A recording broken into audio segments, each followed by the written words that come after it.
తనకి ఇప్పటికీ కొన్ని సమస్యలు ఎదురవుతూనే ఉన్నాయి. భయపడిపోతాడు.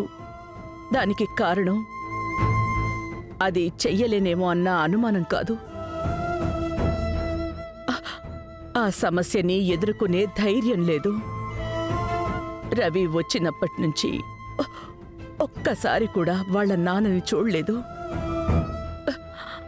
రవి తనని చూడలేడు. అంత ధైర్యం వాడికి లేదు. రవి నాన్న ఇచ్చే ప్రేమ, నమ్మకం, ధైర్యం ఏది పొందకుండానే పెరిగాడు. మేము రవికి ఏది నచ్చితే అదే చెయ్యాలని చూసాం. అందువల్లే రవి అలా ఉన్నాడు. మేము కూడా రవి ఏ తప్పు చేసినా ఓపిగ్గా ఉండడానికి కారణం ఇదే బంగారి. ఎందుకంటే అప్పుడు వాడికైన గాయం పెద్దది. మీరు చెప్పిన తర్వాత నాకు రవి సార్ పరిస్థితి తలుచుకుంటే చాలా కష్టంగా ఉందమ్మా. దీనికి మన ముందున్న ఒకే ఒక పరిష్కారం ఏంటంటే రవికి ఒక మంచి జీవితం ఏర్పడాలి. దానితో పాటు వాళ్ళ నాన్న నార్మల్ అవ్వాలి. ఈ రెండూ జరిగాయి అంటే అంతా మారిపోతుంది. ఖచ్చితంగా మారుతుంది ఝాన్సీ అమ్మా.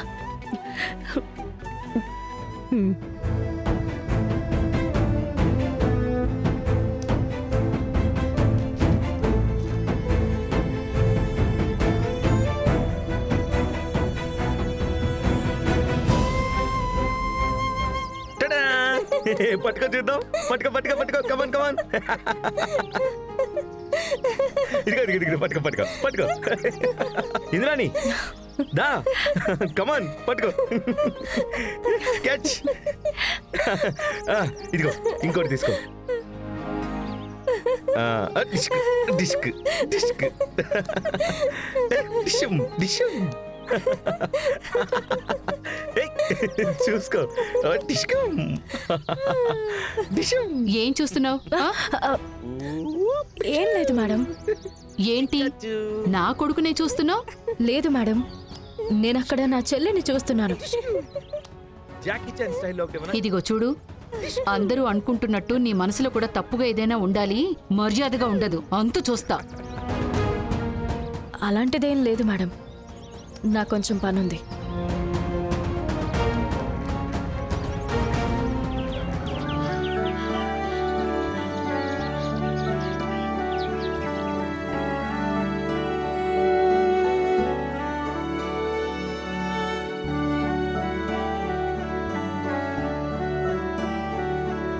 మీనా, అత్త ఎందుకు అందరిని ఒక్కసారి రమ్మని చెప్పింది? తెలీదన్నయ్యా, ఏదో ముఖ్యమైన విషయం మాట్లాడబోతోందనుకుంటాను. దేని గురించి అయి ఉంటుంది? ఎవరికి తెలుసని. ఇదిగో ఇక్కడే అమ్మగారు ఉన్నారు కదా. ఆల్ ఇన్ ఆల్ ఈవిడికి తెలిసి ఉంటుంది కదా. బంగారి, ఝాన్సీ అమ్మ ఎందుకు రమ్మని పిలిచారు? నాకు తెలీదు వర్షిని, ఎందుకు రమ్మన్నారో ఏంటో. నన్ను రమ్మన్నారు, అందుకే నేను వచ్చాను, అంతే. నటించొద్దు, నీకన్నీ తెలుసు. నువ్వు చెప్పినట్టే కదా మా అత్తయ్య గారు ఆడుతున్నారు. అలాంటిదేం లేదు మేడం. సొల్లు చెప్పకు, నీ గురించి నాకు బాగా తెలుసు. మా అసలు ఏంటమ్మా ప్రాబ్లం నీకు?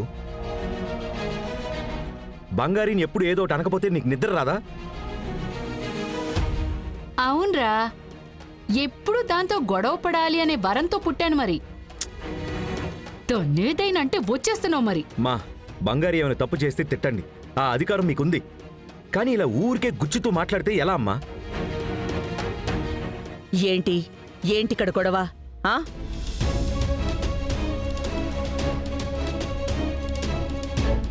ఏం లేదత్తయ్యా, ఊరికే మాట్లాడుకుంటున్నాం. బంగారి, ఏం లేదు ఝాన్సీ అమ్మా, ఏదో ముఖ్యమైన విషయం అని అందరిని పిలిచారు కదా, ఏంటా ఆ విషయం అని అందరూ నన్ను అడుగుతున్నారు. అదే, వేరే ఏం లేదమ్మా.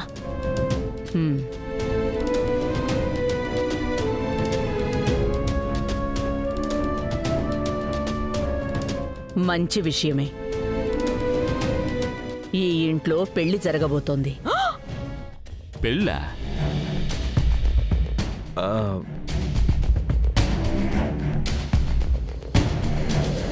అయ్యయ్యో, మన భయమే నిజమయ్యేలా ఉంది. రవికి ఈ బంగారికి అత్తయ్య పెళ్లి చేయబోతున్నారా?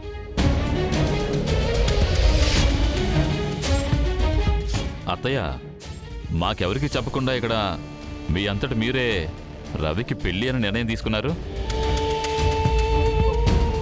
మరైతే ఇంతమంది మేము ఇక్కడ ఎందుకున్నట్టు?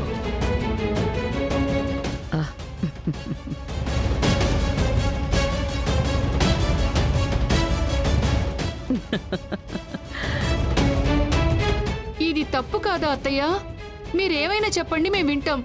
నా కొడుకు జీవితం గురించి మీరు నిర్ణయం తీసుకునే ముందు మీనా, ఆ, అది అది కాదు అత్తయ్య.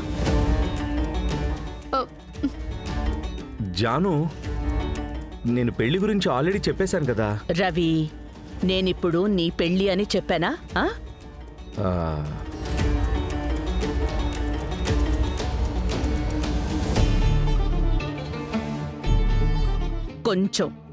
కొంచెం ఓపిక పట్టండి.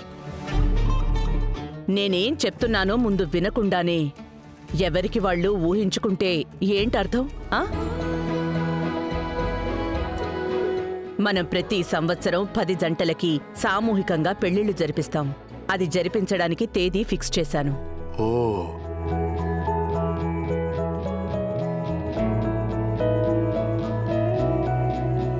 రేపే ఆ ఫంక్షన్ జరిపించాలని నేను నిర్ణయించుకున్నాను. దానికి చెయ్యాల్సిన పనులు అందరూ కలిసి చెయ్యండి అని చెప్పడానికే మీ అందరినీ పిలిపించాను. అమ్మయ్యా, నేను ఎందుకో ఏంటో అని భయపడిపోయాను తెలుసా? ఏమనుకున్నావు? లేదు, రవి పెళ్లి అంటే మనకి చాలా పనులుంటాయి కదా అత్తయ్య. అర్జెంటుగా చేసేయాలంటే కష్టం కదా, అదే. ఇది మనింట్లో జరగబోయే పెళ్లి కాబట్టి అందరూ ఒక్కొక్క బాధ్యత తీసుకుని పక్కాగా పనిచెయ్యాలి. బంగారి, రవి, ఉమ్, మీ ఇద్దరిదే మొత్తం ఫంక్షన్ తాలూకా బాధ్యత. ఇందులో ఎలాంటి ఇబ్బంది రాకుండా అంతా చక్కగా జరగాలి. ఉమ్? అలాగే ఝాన్సీ అమ్మా.